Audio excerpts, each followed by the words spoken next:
नमस्कार दोस्तों, let's write mains channel में आपका स्वागत है। आज हम सेफ्टी वाल्व थ्योरी पर बेस्ड जो क्वेश्चन हमने देखा था उसकी चर्चा करेंगे। तो हमारा क्वेश्चन ये था कि how much you agree with the safety valve theory, यानी कि सेफ्टी वाल्व थ्योरी से आप कितने सहमत हैं। अब सेफ्टी वाल्व थ्योरी जो है वो इंडियन नेशनल कांग्रेस के फॉर्मेशन में जो अंग्रेजों का रोल था उससे रिलेटेड है। तो इसीलिए इस थ्योरी को समझने से पहले जो इंडियन नेशनल कांग्रेस के मेन फाउंडर थे एलन ऑक्टेवियन ह्यूम, उनके बारे में थोड़ा जानने की ज़रूरत है।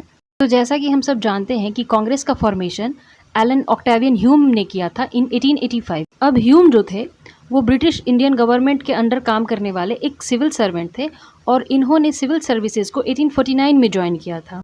अब इनका जो व्यक्तित्व था वो प्रो इंडियन था, यानी कि ये एक ऐसे व्यक्ति थे जो इंडियंस के प्रति सहानुभूति और पॉजिटिव व्यूज़ रखते थे।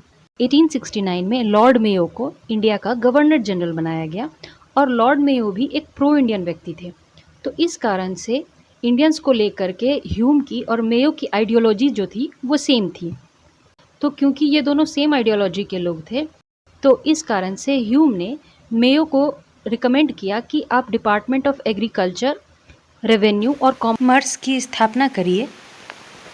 और इसी रिकमेंडेशन पे 1871 में department of agriculture, commerce and revenue की स्थापना की गई और ह्यूम को इसका पहला सेक्रेटरी भी बनाया गया।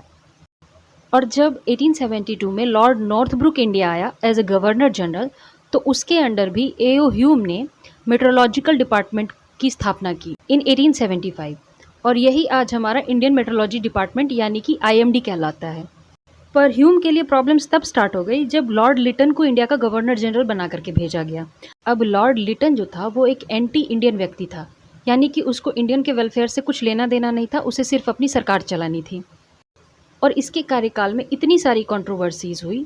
तो एक तरह से अगर आप देखें तो डलहौजी और कर्जन के साथ साथ लिटन का भी जो टेन्योर था वो काफ़ी कंट्रोवर्शियल रहा था।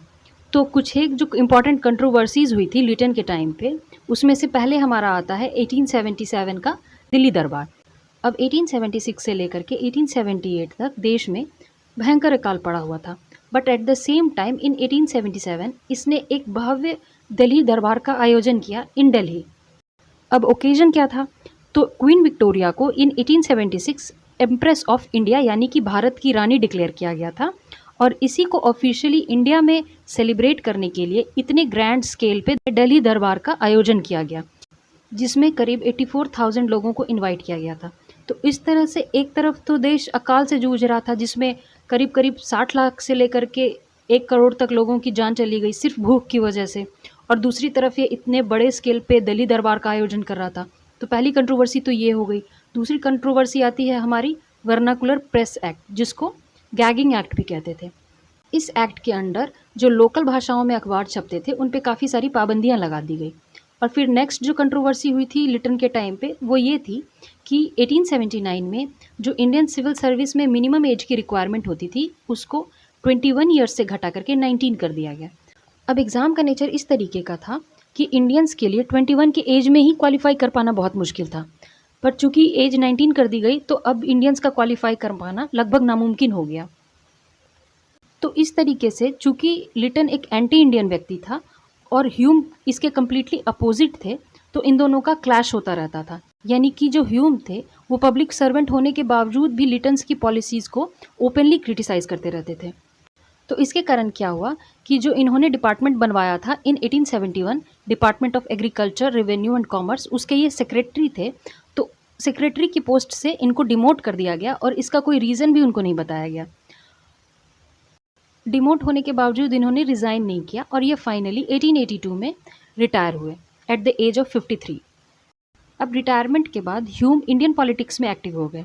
इन्होंने 1883 में कैलकाटा यूनिवर्सिटी के ग्रेजुएट्स को एक ओपन लेटर लिखा जिसमें उन्होंने अपील किया कि आप लोग अपना एक पॉलिटिकल एसोसिएशन बनाइए, और इसी ओपन लेटर के बेसिस पे 1885 में इंडियन नेशनल कांग्रेस का पहला सेशन ऑर्गेनाइज किया गया इन बॉम्बे। ये कुछ पिक्चर्स मैंने डाला है आप लोगों को समझाने के लिए। पहली जो पिक्चर है लेफ़्ट साइड वाली वो 1885 में जो कांग्रेस का पहला सेशन हुआ था उसकी फ़ोटो है। इसमें आपको बीच में ह्यूम दिखाई देंगे। ये पिक्चर काफ़ी क्लियर नहीं है बट फिर भी आप उनको देख सकते हैं। बट जो दूसरी पिक्चर है उसमें ह्यूम क्लियरली दिखाई दे रहे हैं विथ दादा भाई नौरोजी एंड वेडरबर्न। वेडरबर्न उन ब्रिटिश व्यक्तियों में से एक थे जिनको आगे जा कर के इंडियन नेशनल कांग्रेस का प्रेसिडेंट बनाया गया। अब A.O. ह्यूम का इंडियंस के प्रति इतना लगाव था कि 1887 में उन्होंने ओपनली ये तक कह दिया कि I look upon myself as a native Indian. यानी कि मैं अपने आप को भारत के एक मूल निवासी के रूप में देखता हूँ। ये एक छोटी सी जानकारी थी जो मैंने आपको बता दी, क्योंकि स्टेट पीसीएस में ऐसे स्टेटमेंट बेस्ड क्वेश्चन काफ़ी पूछे जाते हैं। अब यहाँ तक हमने कांग्रेस के फॉर्मेशन और A.O. ह्यूम के कंट्रीब्यूशन को देखा, और इसके साथ साथ हमने A.O. ह्यूम के करियर को भी थोड़ा देखा। अब हम आते हैं अपनी थ्योरी पर, यानी कि सेफ्टी वेल्व थ्योरी पर। तो शुरुआत से ही कांग्रेस में एक्सट्रीमिस्ट और मॉडरेट आइडियोलॉजी के लीडर्स थे। अब एक्सट्रीमिस्ट को हिंदी में गरम पंथ कहते हैं और मॉडरेट्स को नरम पंथ कहते हैं।